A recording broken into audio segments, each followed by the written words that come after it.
Welcome to Behavioral Health Today, a Triad production. I'm your host, Dr. Graham Taylor. My guest today is Darryl Stickel. Darryl is one of the world's leading experts on trust. Darryl is an executive coach with over 20 years of experience focused on the construct of trust. As a founder of Trust Unlimited, Darryl teaches trust through masterclasses, small group learning, and one-on-one coaching. In June of 2022, Darryl published his book, Building Trust: Exceptional Leadership in an Uncertain World. Today, we're talking about building trust in his work as the founder of Trust Unlimited. Darryl, welcome to our show. Thanks for having me, Graham. It's such a pleasure to be here. It's really nice to have you. You know, Darryl, this construct of trust, trustworthiness, I don't believe there's a more important, more foundationally essential virtue or character trait for someone to possess or for us to have relationally with one another. Of all the areas that you could have focused on in your career, why trust, and how has trust been such a meaningful part of your life?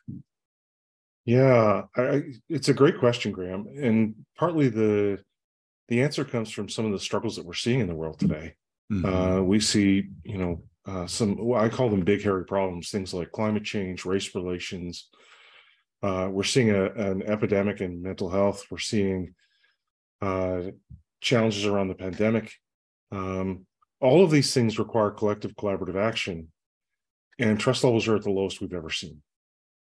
And I got started down this path. I was born and raised in a small town in northern British Columbia, in northern Canada, and it was pretty isolated. And so there was this sense of community that we had to pull together. And then, I had a tumultuous childhood and early adulthood, lots of trauma and challenges, taught me a sense of empathy for others. And when I moved to Victoria to go to university, I'd find myself sitting on the bus and somebody would just sit down next to me and say, I'm really having a hard time. So for some reason, people opened up to me in a way that they didn't seem to with others. And part of me thought, if this is going to keep happening to me, maybe I should get paid for this. And so I started down a path towards clinical psychology. And so I was working with families in crisis and troubled teens and working on crisis lines and honing some of those skills so I'd be the best possible candidate for a clinical psych program.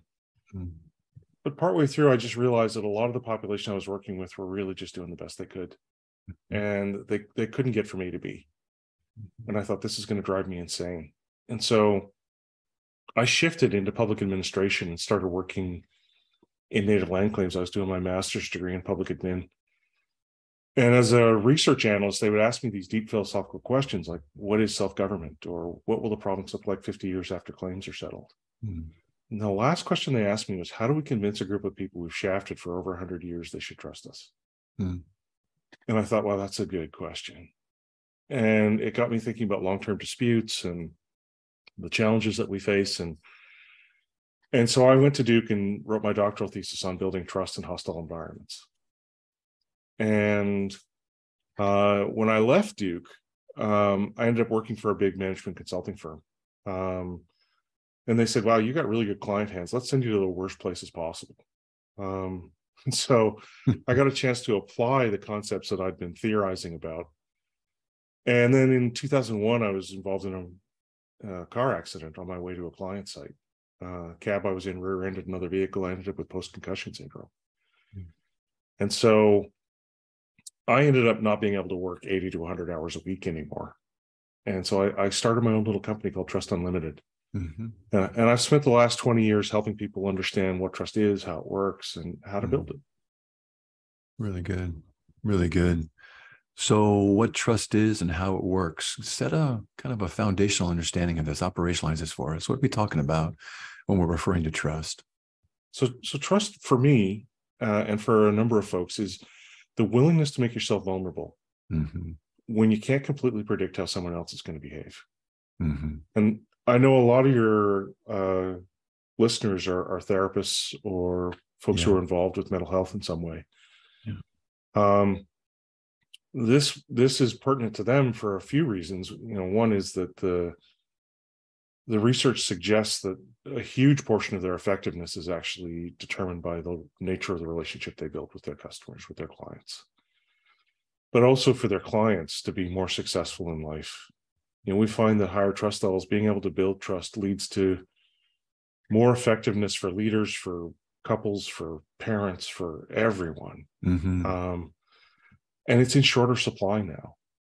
And so, particularly when we're talking about the epidemic of mental health, people are feeling overly vulnerable.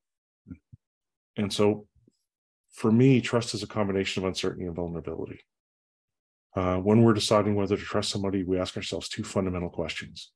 The first is, how likely am I to be harmed, which is perceived uncertainty. And the second is, if I'm harmed, how bad is it going to hurt, which is perceived vulnerability. And those things multiply together. So it's uncertainty times vulnerability gives us a level of perceived risk. And we each have a threshold of risk that we're comfortable with. And so if we go beyond that threshold, we don't trust. If we're beneath it, then we do. And so building trust becomes an exercise in understanding, where does uncertainty come from? How do I take steps to reduce it? Where do perceptions of vulnerability come from? And how do I help take steps to manage that for somebody else? And so for me, I think there are 10 levers that we can pull to build trust. Mm-hmm. If I could hold that just for a second, I know you've got a really solid approach to helping folks through what some of those are. And I want to come to that if we can. I think you got some top, 10 options that build trust, and some of the traits of trustworthiness. If you'd allow me just to kind of take what you're saying right here first, because I think it's really rich with some good information. It's trust is risky. It involves uncertainty. It involves vulnerability. If we go back, it goes back to our, when you're talking about trust, I think of Erickson's stage of psychosocial development and his application business and his generalization of life. And he's saying that to become fully functional, confident members of society, we must successfully complete each stage and resolve two conflicting states like trust versus mistrust, or the second stage, autonomy versus shame.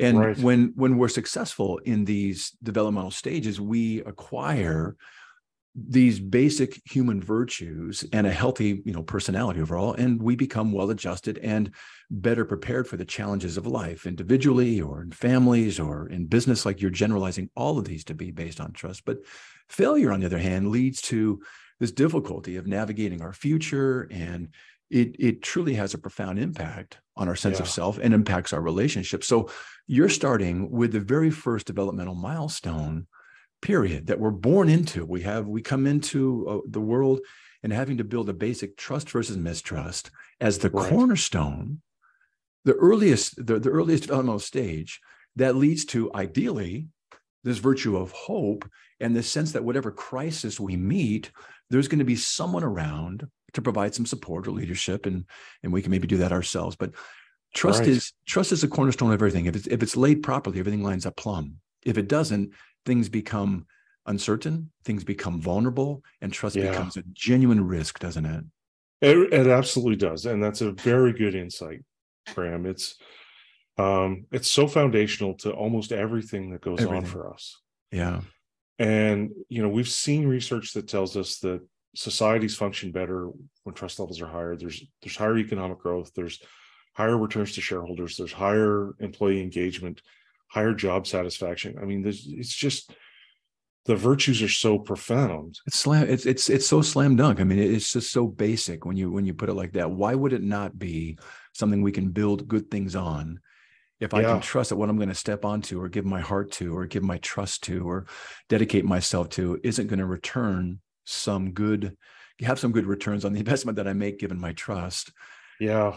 Yeah. What you're indicating, though, is that, again, it's risky.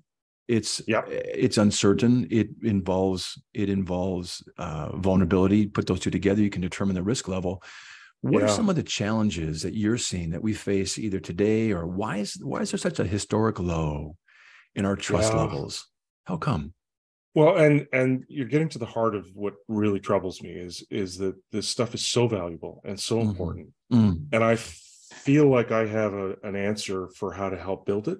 Yeah. But I'm a voice crying out in the wilderness, right? And so it's trying to get the signal through the noise.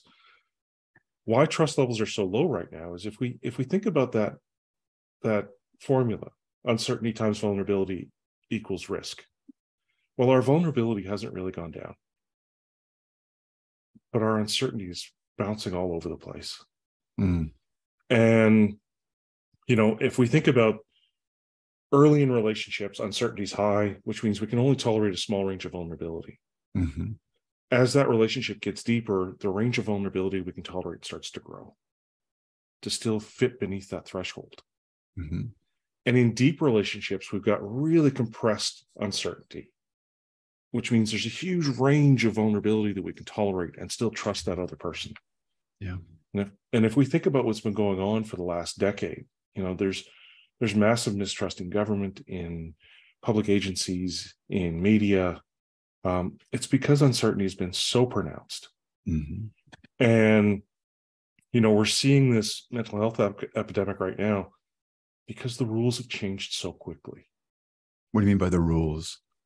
Well, if we think about the pandemic, we had different rules in different countries, Right. different regions, different Right. organizations. Right. And the rules changed over time as we came to understand the virus more fully. And there was so much noise in the system. Yeah. People didn't know who to listen to or who to believe. And so that promotes a pretty profound spike in uncertainty. Yeah. At the same time, our social norms are evolving and changing probably faster than they ever have. And I'm not saying that that's either a positive or a negative. I'm just saying it promotes uncertainty for us. And so it makes it harder for us to really have a good sense of what the rules are. And when I think about being a parent, I've written about parenting, I've written about leadership, I've written about trust with the police. I worked with the Canadian military trying to help them build trust with the locals in Afghanistan. Mm. This model holds across all these different settings because it gives us a framework to think about Really good. Where's the uncertainty coming from? Really good. Where's the vulnerability? And as I said, our vulnerability hasn't gone down. Maybe it's actually ticked up a notch. And our uncertainty is bouncing all over the place. And so we need to be more thoughtful, more intentional about how we communicate. The things that made a great leader a decade ago are not the same that make a great leader today. Is that because of what you just referred to a moment ago about the rules? Yeah. What are the rules? And when you refer to rules, what are you referring to, and who sets these? So a lot of times it's the context. I talk about the context, which is something that most of the trust literature doesn't talk about. And so there's these informal and formal mechanisms of social control that constrain our behavior. A lot of times when I'm working with groups, I'll say to them, if you could be anywhere, doing anything with anyone right now, how many of you would be sitting here listening to me? Now, I stopped doing that, Graham, because it's not good for my self-esteem. But I've been there. But the question becomes like, why are you here then? Right? Yeah. Well, you're here because of the context. You're here because your boss told you had to be, or there's a degree you're trying to complete, or you've got some other problem that's nudging at you that you want to solve. And so the context actually really determines our behavior in a lot of ways. And there's a great deal of talk about the individual elements of trustworthiness, but if we're able to actually tell people how we're constrained, it starts to reduce their uncertainty about us. It starts to make it easier for them to predict how we're going to act and what good looks like for us. I think about a doctor's office. You go into a doctor's office, they tell you to take off your clothes, and you do, right? I've tried that in other places, Graham. It doesn't work. It doesn't work real well. No. Not real well. I tell people I'm a doctor. Yeah. And that's when your trust insurance company comes after you and says, "Hey, stop that." And if we actually just change the example from a doctor's office to a bathroom at a gas station, you could have the same people in the same clothes with the same conversation, and it would go from credible to creepy in a heartbeat. And so including the context allows us to understand why we trust some people without knowing them, or distrust certain people without knowing them. And so there are rules that govern our behavior. Right. And those rules seem to be a moving target now. So let me jump in on that piece. I love your mind, and I love the way that you kind of go to the more nuanced pieces of this. So why is that so? How come? Well, because some of the rules that we had before weren't serving us or didn't serve us more broadly. And we're starting to realize that maybe things, there's some people who are very nostalgic about the way things used to be. Sure. But when we look back, a lot of times those rules don't play well. There's technological change that's changing the way that we engage with the world. We have conversations about community, and historically, community was predetermined by geographic location. That's not the case anymore. Right. And so now our attention span is a mile wide and an inch deep. Yeah. And so those communities tend not to be as resilient as they used to be.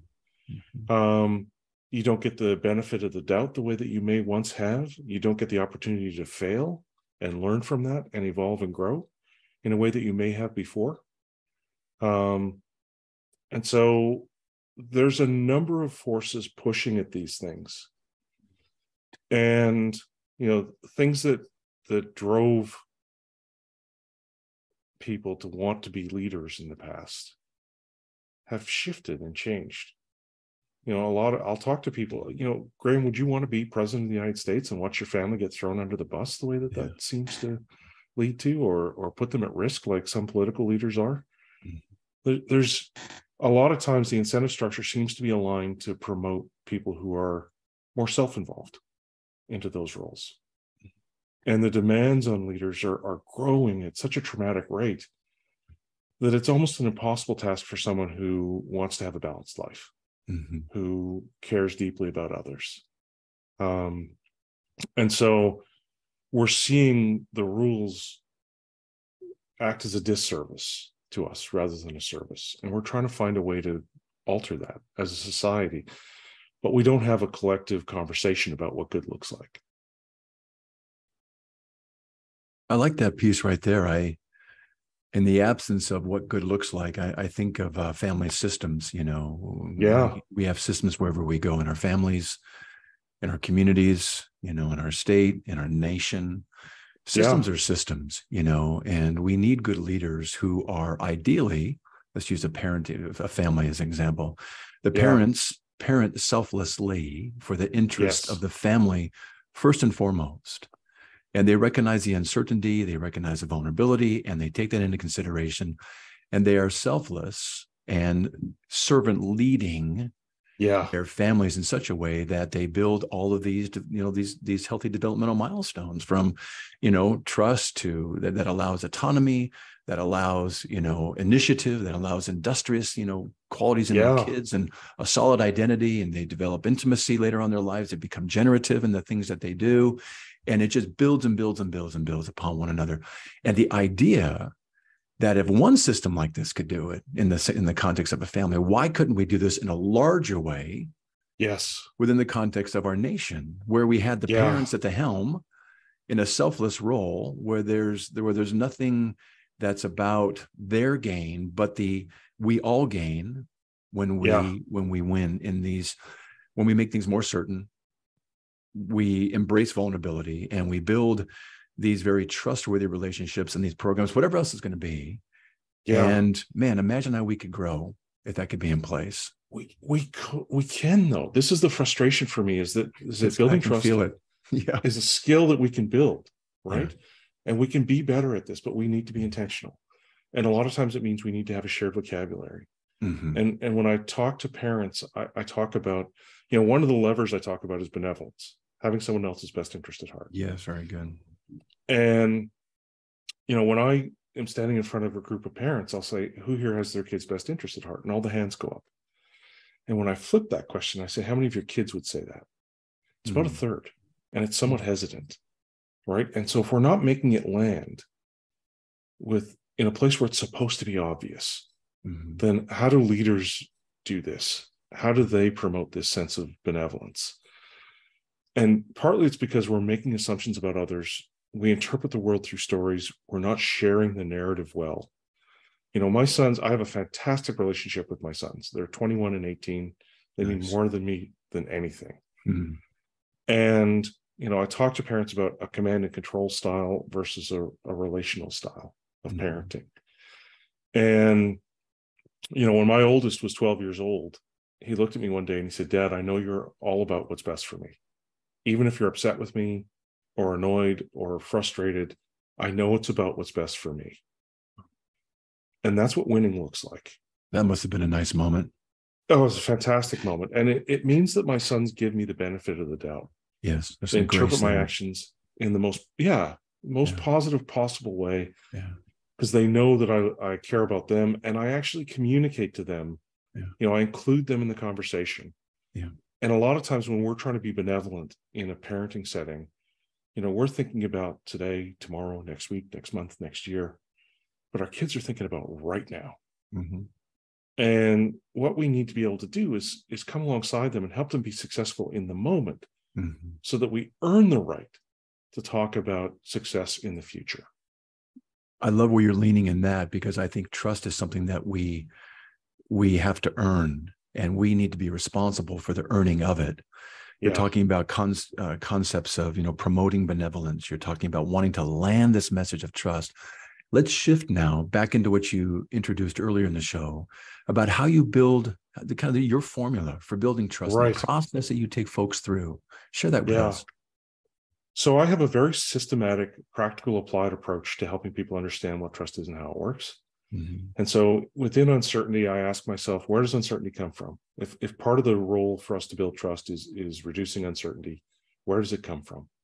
And partly it comes from me as an individual, and partly it comes from the context that we're embedded in. And most of the literature, 95% of the literature focuses on those individual characteristics. Yeah. There was a great article written by a friend of mine in 1995 that talked about trustworthiness. His name's Roger Mayer, if folks want to look him up. Mm-hmm. And he proposed 3 elements that drove perceptions of trustworthiness, and those were benevolence, integrity, and ability. And benevolence is that belief you've got my best interest at heart and that you'll act in my best interest. Integrity is, do I follow through on my commitments? And do my actions line up with the values that I express?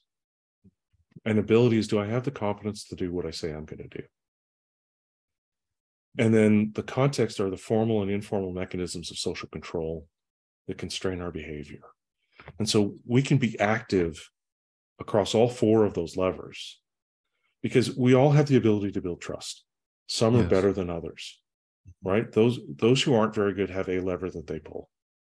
And usually it's the ability lever. I have this much experience, these kinds of credentials, right, this role within the organization. And so we pull that lever over and over again. Yeah. Those who are better have multiple levers that they pull. Those who are really good have multiple levers, and they know when to pull which one. Mm-hmm. So if I'm pulling the ability lever and you don't think I have your best interest at heart, there's a gap in benevolence. Yes. I miss. Right? And so it's all about trying to improve people's batting average. And so what I do is I systematically walk through and show people the levers and talk them through how to pull each lever. And that's what I've done, in the book that I wrote and in the courses that I do. I get people to practice these things, because so often the training that we do is fire and forget. We show people concepts and then just hope that they figure it out. Mm-hmm. But the approach that I take is here's the lever, here's how it works. Now here's how to pull it. And so, one of the examples a story that I like to tell is about my youngest son, Alexander. And I was in a parenting course. I was helping to co-lead the parenting course, and Dr. Allison Reese was leading it. And she was talking about traits and the fact that often they're not intentional, they're not, within our control. They're part of who we are. And there's positive and negative attributes associated with these traits. And my youngest was highly distractible. And the positive elements of that trait are that he's, funny, he's engaged, he cares about people, he notices things, he's curious about the world. The negative element was that he's late. He misses things, he gets distracted. And so he was young, he was probably 11, 12 years old. And I'm waiting for him to come out after school. And he's later than normal, right? Like all the other kids have come out, the teachers have come out, the janitor's trying to lock up, and he's dragging his feet. And we get a limited amount of time together, right? Because Right. my ex-wife and I had split up, and so there's some anxiety for me. And as he's approaching, I'm thinking about this fact that this is not his intent, right? This is just part of who he is. And I have the choice in this moment to either be angry and frustrated and give him crap for being late, which is what everyone has been doing. And it's not changing the behavior. Sure. Or I can love and accept him for who he is, all that he is. And so he approaches me and he says, his head's down, he's dragging his feet. He says, "I'm really sorry I'm late." And I looked at him and I said, "Buddy, you're worth the wait." That's lovely. And I said, "Whoever comes next can wait. Nothing's more important than you." And it was such a relief for him. What'd you see on his face? Just such a feeling of gratitude and acceptance that he was experiencing. Yeah. It was a change moment for our relationship. It was a transitional moment for our relationship. Yeah. Because everyone had been yelling at him about this. Yeah. And I knew that if he had control over it, he would have exerted that. And this was something he was learning to cope with. And we had another conversation because my sons are different. They're 3 years apart. My older son was really engaged in sports, and it's something that I enjoyed as well. And my younger son said to me, "Dad, I'm sorry I'm not more like Thomas." Because it's so easy for you guys to have conversations about some of the things you have shared interests in. And I said, "Buddy, I spend zero time wishing you were someone else. I wouldn't change you. I love you for who you are and all that you are." And so that's what benevolence starts to look like. Right. And, for some of my students, they'll ask the question, how do I even start? Well, I give people a template. I give them a template for a conversation because these are often muscles that they haven't exercised before. Right. And so when it comes to the benevolence conversation, I'll say, you're going to have a conversation with someone. You're going to say, "I heard this guy, Darryl, he was talking about trust. He said, benevolence is really important, and that's having someone's best interest at heart." And I think I do that, but it doesn't always land that way. You ever experience that? And everyone's experienced that, for the most part. And so they'll say, "Yeah, I did this, or I did this other thing. I had best intentions." And then you start to narrow the funnel a bit. And you say, "Have you ever had someone really have your back? What did they do? What did it look like? How did it feel?" And now you're priming them, and you're getting hints about what benevolence looks like for them. And then you narrow the funnel further and you go, "What would it look like if I was benevolent to you? What does success look like for you? How do I help you get there? What matters most to you?" And now we've created this moment where we can be transparent. Man, that's really good. Continue. And now later on in conversations, we can say, "Remember when you told me this is what mattered to you? This is me trying to do that." And so we take some of the noise out of the system. We create the opportunity to have a shared narrative about why I'm doing some of the things I'm doing. My oldest wanted to get a baseball scholarship. And he said, "This is my dream." And I said, "Okay, so that means that you need to eat well. You need to exercise. You need to work on your skills and practice hard. You need to be a good teammate. You need to do well in school. If that's your goal, then these are the things that you need to do to get there." And now all of a sudden I'm coming alongside him, and he feels like it's benevolence rather than nagging. That's right. When I'm asking him questions about those things, his story, his interpretation is different. I love that theme of coming alongside as a leader. And it's, sometimes we nudge and sometimes we direct and lead, but once things get set up, coming alongside becomes such a nice relationship. And in both of those stories, you're pulling some really nice levers, with your youngest son around that of, just giving him some grace about being late and letting him know that his self-worth is not based on his timeliness to you. In fact, everybody else is probably giving him some heat around that. In that moment, you give him really kind of what's referred to at times as a corrective emotional experience, that I'm Yeah, loved just for who I am, even if I can't, you know, check all the boxes or do all the things right to keep people happy around me. My dad loves me nonetheless, and he wouldn't rather be with anybody else but with me in this moment, regardless of my yeah. timeliness. And I love that. You know, you're talking about these traits, Darryl, around trustworthiness and these 10 options to building trust. Can you go a little bit more just into that? We got a handful of minutes left, but just go just a little Sure. bit more into these options and the traits of trustworthiness for us, if you would. So the four levers are, within uncertainty. There's two levers within vulnerability, right? So understanding what the other person thinks is at stake and how they value it. Mm, Um, and then also understanding their context. So you understanding my context reduces your uncertainty about me. Me understanding your context informs me about how you're vulnerable, what your options are, what your choices are. got it. After we've made the trust decision, there's a perceived outcome. And we can have the same experience and dramatically different perceptions. Mm-hmm. And so within the perceived outcome, there's two levers. And one of those is, do we create a shared narrative about what happened? And even better, do we create a shared understanding of what good looks like, a good outcome looks like before we start? Very good. So that there isn't the risk of us having different perceptions of what a good outcome looked like. That's really a cornerstone in itself, isn't it? It's like, where are we going? What's it going to look like? How are we going to know? And what are some Right. of what are some of the milestones along the way that we could say, hey, Yeah. this is lining up correctly. I like that. So that we're all putting our energy in the same direction, right? Mm-hmm. I mean, how often has That's someone right. said, well, wow, if I knew that that's what Right. the rules were, I would have acted differently. Yeah. And then in the middle of all this is our emotional states, whether we Yeah. like or dislike someone else. So 99.9% of the trust research treats people like they're rational actors. And I don't know if you've met people before, but we're not always rational, right? No way. And so this was at the heart of these sort of long-term disputes, is we're taking cognitive rational approaches to profoundly emotional problems. Mm-hmm. And so if we like people, we tend to have a positive perception of them. We look for reasons to trust them. We're more likely to trust them. We're more likely to see the outcome as positive. It creates this virtuous cycle. If we don't like people, we look for reasons not to trust them. We've got this negative story about them. We Sure. search for reasons. We're more likely to see the outcome as negative, to blame Mm-hmm. it on them. Mm-hmm. And then it creates this vicious cycle. Yeah.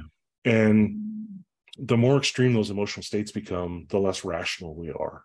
Very good. And so that needs to be the place where we intervene first to try to reset those emotional states before we start pulling these cognitive rational levers. So there's four levers in uncertainty, two in vulnerability, two in perceived outcomes, and two in the emotional states. Got it. Yeah, those are really And good. Yeah, go ahead. yeah, Go ahead, please. and that's, so much of that is outside of what the original trust literature talked about. No one talks about emotions and relationships and the impact it has. There's not a lot of talk about context. There's very little talk about vulnerability, which means we can't talk about depth of relationship. And there's not a lot of talk about perceived outcomes. Yeah, when I And hear when I hear about that vulnerability piece and you're talking about the emotional states being so involved in the trust building, if you and I are coming together, you've got your story that predates me. I've got my story that predates, you. But if we're going to work together, we almost have to transcendently move out of your story, my story, and you're giving people a really nice kind of GPS path, pathway of how to transcend and almost create a third way of being together. Not your story solely, not mine, but one that we begin to share. This third way of being that allows vulnerability through agreements, through empathy, through, the vulnerability, through clarifying uncertainty, where we're going to be going. That allows that trust to happen. And I think in that moment too, I think that can be corrective for those that have had really difficult times with trust being, betrayed or not something that they can really feel safe in. Yeah. It's clear that you're skilled at this, Graham, because that's exactly what I do. When you write a PhD about building trust in hostile environments, people call you when things are hostile. And Right. and so what I've done in the past with folks who are in dispute is I sat down with the first party and said, what's your story? How'd we get here? What's happened? And then Nice. I separately sit down with the second party and say, what's your story? What's happened? How did we get here? And then I bring them together and I say, okay, person one, tell me person two's story. So it provokes that empathy. Nice. And it gets them thinking about, and it gives the other person a chance to correct misperceptions. And they start creating it's part of the exercise of creating a shared narrative of what's gone on, what happened, Yeah. how did that impact you? And then I get the second person to tell me the first person's story. And all of a sudden, we're starting to create this shared narrative. That's right. And that's where empathy comes from. You talked about earlier. It's my understanding you. And as Yeah. I begin to develop this empathy, I begin to soften.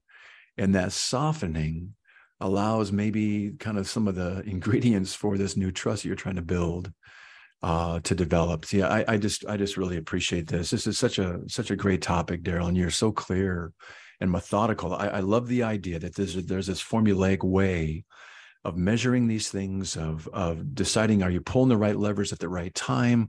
I like the Yeah. idea that you can see, how you can encourage someone to be effective in each of these stages. I know we're kind of winding down today. I want to ask you a question just in a moment, but anything you want to kind of capstone around this approach that you have before we move on a little bit? Trust is a skill we can all build. And Yeah. one of the challenges I face is that 95% of people believe they're more trustworthy than average. Yeah. Right. And aside from being statistically impossible, it means that when we actually do recognize a trust problem, we think it's someone else's fault. Yeah.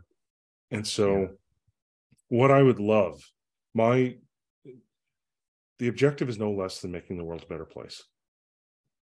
And what I would love is if people, you can go to my website and look in the blog section at the articles, you can buy the book, but apply the concepts. Let's start getting along better. And it's something we can be intentional about.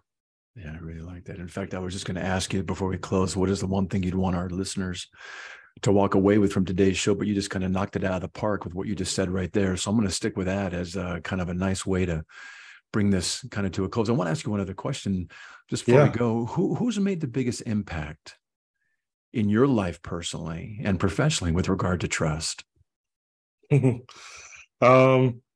So there's been so many different players that have played a role, both positive and negative.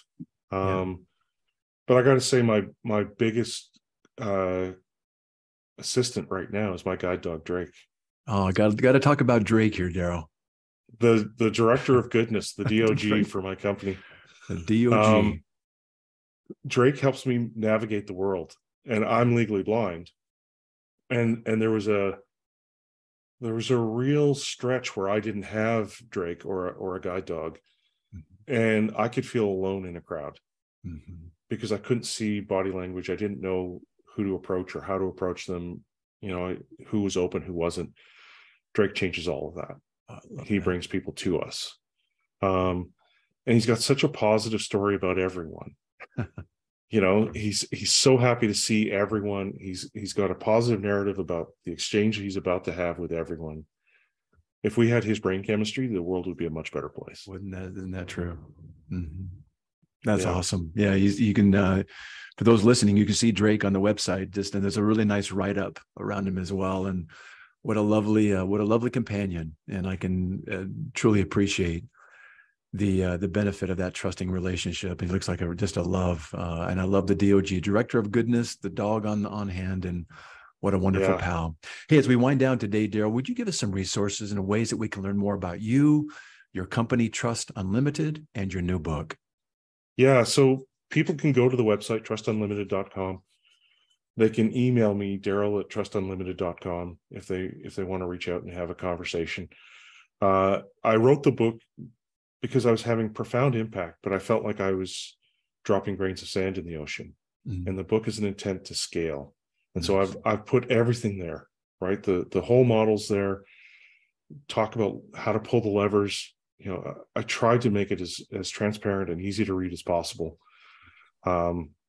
It's called Building Trust, Exceptional Leadership in an Uncertain World.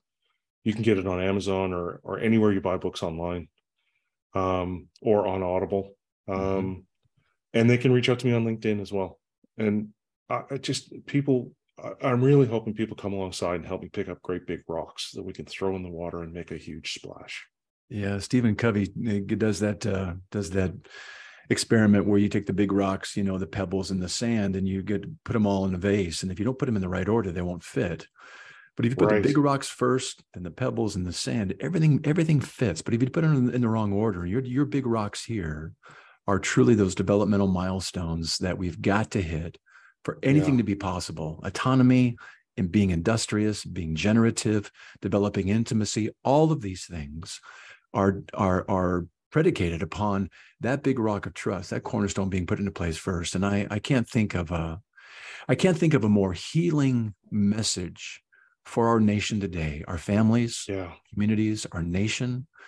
And the thing that's absent right now, that is most felt, that is, I believe, causing the majority of the issues going on, is the absence of trust and the uncertainty that we live in, and the vulnerability that we are unwilling to demonstrate and to bring into relationships. So your message, Darryl, is an awesome one, and I so appreciate having you on the show today. It's been a pleasure being here. Been a lot of fun. Yeah. Well, thank you for being here. And I also want to thank you, our listeners, for dropping by and joining Darryl and me today. It's always great to have you with us as well. I want to remind you that today's episode with Darryl and its resources and all of our other episodes can be found on our webpage at triadhq.com/BHT. So check out our webpage, triadhq.com/BHT, and explore our archive of podcasts and other resource materials. Thanks again for being with us on the show. And we'll look forward to having you back with us next time on Behavioral Health Today.